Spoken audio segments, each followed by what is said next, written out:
My desperate sister wants me to give her my baby and my husband. My sister Amy's always been the princess of the family. She was spoiled, dramatic, and constantly needed attention. But after her husband left her last month for their personal trainer, she completely snapped. I'm 31, my husband Jake is 34, Amy's 29. Jake and I have been married for 3 years and just had our son Oliver 2 months ago. Amy started showing up at our house constantly, usually crying and talking about how unfair life was. At first I tried to be supportive, but it got weird fast. She'd show up uninvited, wearing skin-tight dresses, clinging to Jake's every word, laughing like a maniac at his dad jokes. She started offering to help with Oliver, and then wouldn't give him back when it was time to feed or change him. At one point, she held him for 2 hours straight and said, "I think he likes me better. I just have that motherly instinct, you know?" Last week, Jake got a text from her at 2 a.m. asking if he could come fix her sink, alone. We both knew what she was doing. He showed me immediately. That's when we started getting nervous. Then my parents called a family meeting. I thought finally they were going to talk to Amy about her behavior. Wrong. We get there and Amy immediately starts fake crying about how her life is ruined. My mom actually says, "Sweetie, you work too much anyway. Wouldn't it be better if Amy raised Oliver?" I spit my coffee out. My dad joins in. "You're always at the hospital. Amy has more time to be a proper mother." Jake stood up so fast his chair nearly flipped. He said, "You're insane," and started to leave, but Amy grabbed his arm and said, "I'd be such a good wife to you, Jake. You know I would." I expected my parents to be horrified. Nope, my mom literally said, "You two are being selfish. Amy deserves happiness too." We got out of there. That night, Jake installed security cameras. We're now looking into restraining orders. This morning my mom texted to say Amy is moving into their basement. She's already redecorating the spare room as a nursery. She said, "When you come to your senses, we'll be ready to take Oliver." My mother-in-law is livid. She offered to let us move in with her, and Jake's entire family is circling the wagons.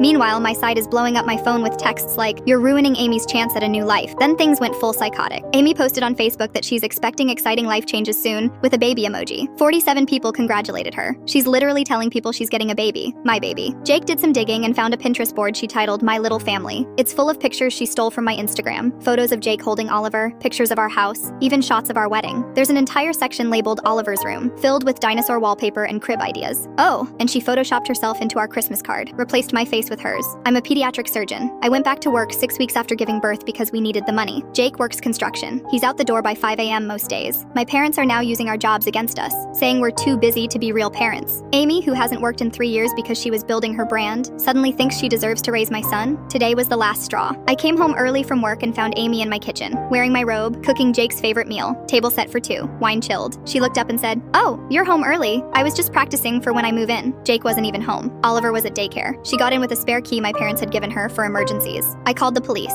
but because she technically had a key, they said they couldn't do much. We're changing all the locks tomorrow and a lawyer friend is helping draft cease and desist papers. We're also documenting everything in case this turns into a custody nightmare or worse. But seriously, how did it get this insane? She wants my baby, she wants my husband, and my own parents are helping her. I used to think family loyalty was everything. Now I keep my doors locked and my phone on record.